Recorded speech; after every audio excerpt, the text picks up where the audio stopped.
Salut! Aujourd'hui on se retrouve pour cette nouvelle vidéo de 3 trucs à faire au jardin au mois d'octobre. C'est le début de l'automne et puis c'est parti pour cette vidéo.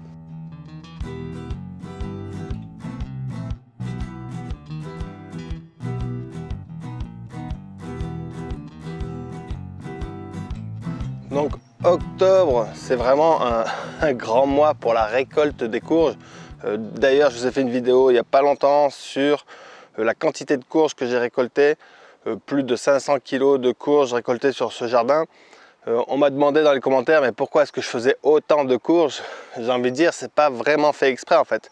Moi, je vise plutôt 150 kg, ça me suffit largement pour la famille et pour donner un petit peu aux copains. Mais pour être sûr d'avoir 150 kg, il faut essayer de produire beaucoup plus parce qu'à tout moment on peut avoir des limaces qui attaquent les plants, on peut avoir une gelée qui tue certains plants, on peut avoir des campagnols qui abîment les racines. Enfin, il y a plein d'imprévus dans un jardin. Du coup, si on veut 2 salades, il faut en planter au moins 4 ou 5, je dirais. Pareil, si on a besoin de 2 plants de tomates, je pense qu'il faut en planter 4 ou 5. Et du coup, si on veut 150 kg de courges, il faut en planter pour atteindre, disons, 300 kg. C'est ce que j'ai fait, mais maintenant que j'ai les canards coureurs indiens dans le jardin, j'ai plus de limaces, donc j'ai eu 0 attaque de limaces. J'ai attendu avant de les mettre en pleine terre, donc j'ai pas eu de courges qui sont mortes par les gelées tardives. Il a fait très chaud, mon terrain est de plus en plus fertile. Et du coup, ça a été une très grande réussite. C'est pour ça que j'ai 500 kg. C'était pas l'objectif du tout. Si j'avais 200 kg, c'était largement gagné. 150 kg, c'était bon. Même 100 kg, ça allait. Bref, cette année, ça a été la folie des courges pour moi. Pour plusieurs raisons. Déjà, je l'ai déjà dit plusieurs fois, mais j'ai la chance d'avoir un terrain humide. J'ai une terre fertile et en plus cette année les topinambours, pour je ne sais quelle raison, font plus de 4 mètres de hauteur et ils ont créé pas mal d'ombre dans le potager, et la plupart des courges aiment bien pousser à mi-ombre ou avoir des petits moments de répit quand le soleil est trop violent. Donc voilà, ces topinambours qui font au moins 4 mètres de hauteur ont participé à ombrager, il n'y a pas que ça, il y a quelques pommiers, enfin il y a plein de plantes qui font un peu d'ombre, et du coup ça a fait du bien à mes courges. Donc voilà, je vous ai fait une vidéo il y a quelques jours sur la récolte des courges, mais la récolte des courges n'est pas terminée. On continue un petit peu partout, là j'en vois à mes pieds, et notamment dans le mini potager, je suis en train de récolter.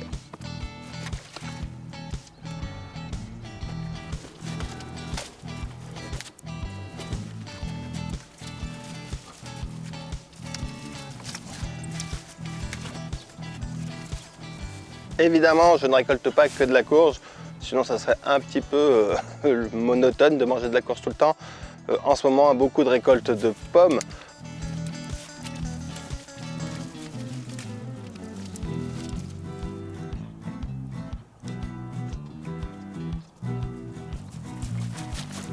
Les châtaignes commencent à arriver, donc ce qui est chouette avec l'arrivée des châtaignes, c'est que ça va être les premières flambées dans le poêle à bois, et on va se faire des petites châtaignes flambées, ça va être très cool.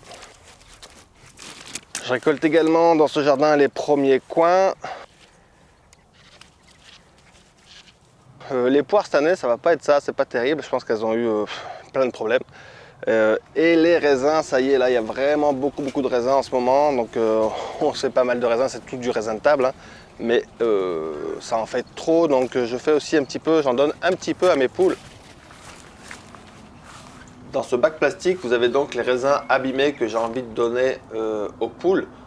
Bon, ils sont légèrement abîmés, mais ils sont encore tout à fait comestibles. Et avant de les donner aux poules, je vais tout de même en extraire le jus pour me faire un super jus de raisin qui plaît à toute la famille.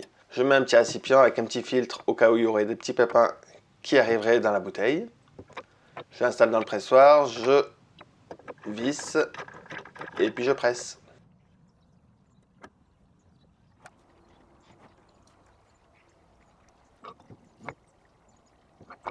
Alors je me casse pas trop la tête, hein, juste je mets le raisin et je le presse.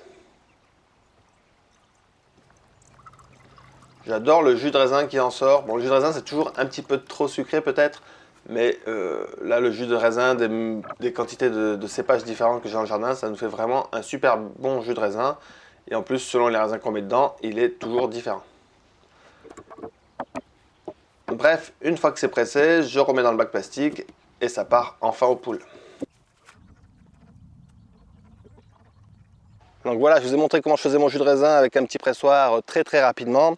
J'envisage de vous montrer comment je fais du vin l'année prochaine. En fait, j'ai travaillé pendant pas mal d'années dans des domaines viticoles, aussi bien dans les cultures, la production, la taille, que dans la cave et la confection du vin. Du coup, je trouvais ça intéressant de vous montrer comment on peut faire du vin à la maison. Mais j'ai été doublé par une chaîne qui s'appelle Je suis Terreau. C'est une vidéo qui est sortie il y a quelques jours sur comment Je suis Terreau réalise son vin. Donc je vous invite à aller voir cette vidéo si vous voulez faire du vin vous-même. C'est très expérimental. Je suis Terreau, c'est une chaîne, comment la décrire? Je dirais que c'est une chaîne qui parle presque de jardinage. Tant que ça n'a pas levé, il faut bien surveiller que ça sèche pas trop vite et que ton sol reste bien humide le temps de la levée de tes carottes. Et surtout, le sol, il faut que ton sol soit sableux. D'ailleurs, je vais te montrer, moi j'ai fait un petit carré là, de terre sableuse. J'ai rapporté ici un petit peu de sable. Vous voyez, comme ici, un sol, voilà, comme ça là. Vous trouvez un petit peu de sable. Merde. Putain, mais j'ai ramené trop de sable. Putain, le con. Bon, et sinon, niveau potager, en ce moment, je récolte épinards, radis, roquettes, il y a de la betterave.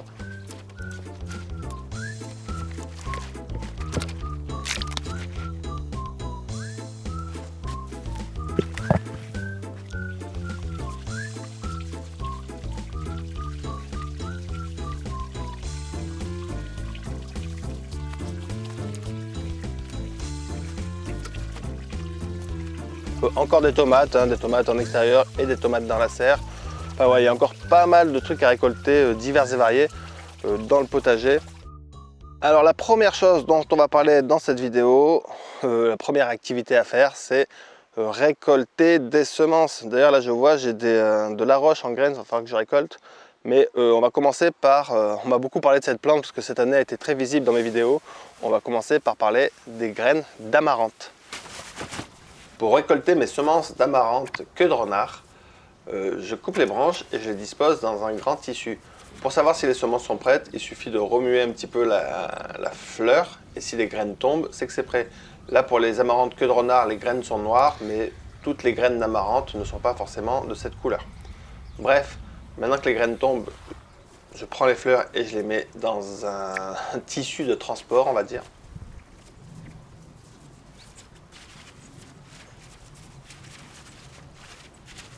Et comme au mois d'octobre il pleut beaucoup, c'est assez humide, je les rentre à l'intérieur pour qu'elles finissent de sécher à l'abri des pluies. Et dans quelques jours, je viendrai récupérer les graines. On voit qu'en les déplaçant, déjà pas mal de graines se sont dispersées par-ci par-là sur les tissus. Comme il ne faut pas mettre tous ces œufs dans le même panier, j'en ai disposé à l'intérieur de la serre pour qu'elles sèchent tranquillement au soleil. Et je vais en récolter d'autres que je vais faire sécher dans une autre pièce de la maison, histoire d'avoir énormément de graines. Je ne récupère que les plus belles fleurs. Et si vous vous demandez pourquoi est-ce que je fais toutes ces semences, c'est parce que pour les personnes qui soutiennent mes vidéos, j'envoie des semences en contrepartie. J'envoie un petit peu de semences pour quelques contreparties, mais comme vous êtes très nombreux à nous soutenir, ça représente beaucoup de graines. Il n'y a pas que les graines d'amarante que je fais en ce moment, il y a les graines des haricots que je suis en train de récolter. J'aurais pu le faire un petit peu avant, mais j'ai pas vraiment eu le temps. Donc je me lance, c'est le dernier moment en octobre pour récupérer les semences de haricots. Cet été, j'avais donc décidé de ne pas récolter tous mes haricots pour pouvoir en garder pour faire de la semence. Et donc c'est maintenant que tout est sec que je les récolte. J'aurais pu le faire un petit peu plus tôt avant que le temps devienne humide. Mais je le fais maintenant, ça marche quand même. Je vais mettre à sécher toutes ces gousses de haricots et évidemment dans chaque gousse il y aura de nombreuses graines. La récolte des semences se fait également dans le mini potager et je profite d'ailleurs de récolter, d'enlever les haricots pour enlever la structure. C'est une petite chose à faire, vous pouvez enlever les structures qui supportaient vos haricots.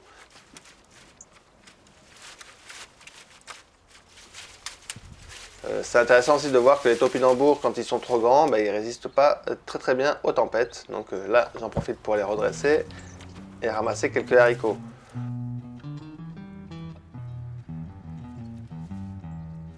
Vu que la zone se dégage, je vais continuer le travail de nettoyage entre guillemets. En tout cas, je vais enlever pas mal de végétaux pour pouvoir planter de nouveaux végétaux. Et ça nous amène donc à la deuxième chose à faire au mois d'octobre au jardin, plantation de l'ail.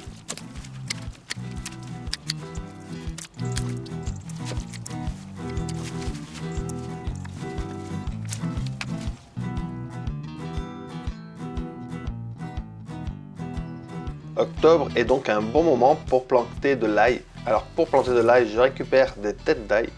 Tête d'ail, c'est tout ça, c'est l'ensemble. Dans chaque tête d'ail, on va pouvoir trouver des cailleux, ou autrement dit des gousses, c'est la même chose. Cailleux et gousses, c'est la même chose. Donc dans une tête d'ail, il y a plusieurs gousses, que ce soit de l'ail blanc ou de l'ail violet. Alors personnellement, je préfère planter de l'ail blanc, car il est beaucoup plus rustique et donc résistera beaucoup mieux au froid de l'hiver. Mais si vous habitez dans le sud de la France ou dans le sud de l'Europe ou dans le sud tout court, vous pouvez vous orienter vers de l'ail violet, qui est en général plus précoce. Qu'il soit blanc ou violet, je parle de l'ail cultivé classique, Allium sativum. C'est une plante originaire d'Asie centrale. Ça fait au moins 5000 ans qu'on la cultive dans les zones méditerranéennes, comme l'Égypte par exemple.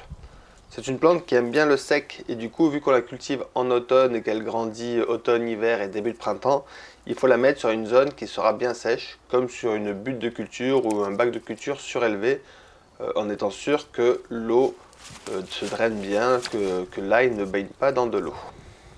Donc pour moi ici, dans les bacs de culture du mini potager, c'est parfait.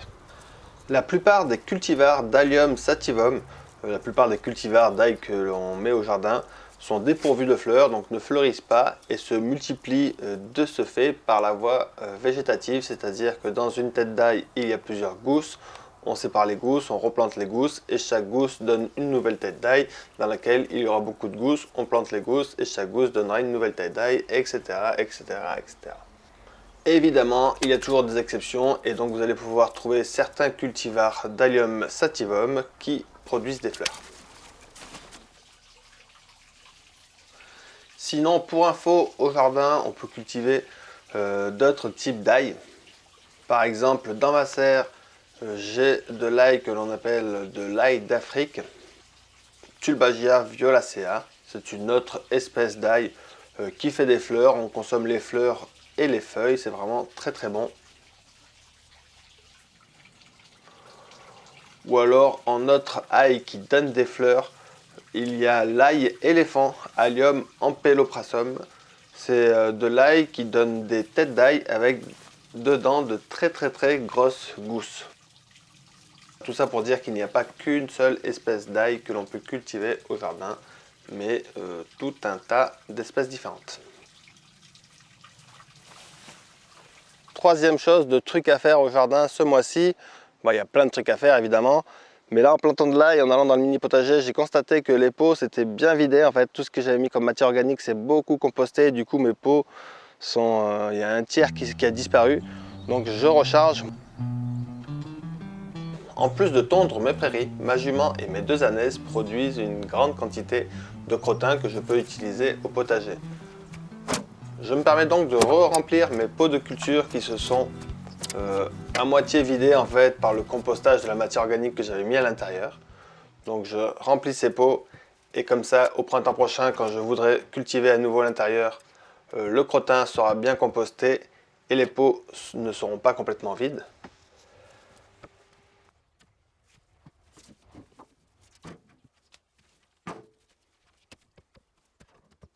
Dans cette vidéo, je ne vous montre que le remplissage des pots car l'ensemble du potager est encore assez plein. Mais dans certaines zones de culture, je peux me permettre de mettre quelques centimètres de crottin étalé sur la surface du sol. Je n'en mets pas beaucoup pour éviter d'apporter trop de nutriments.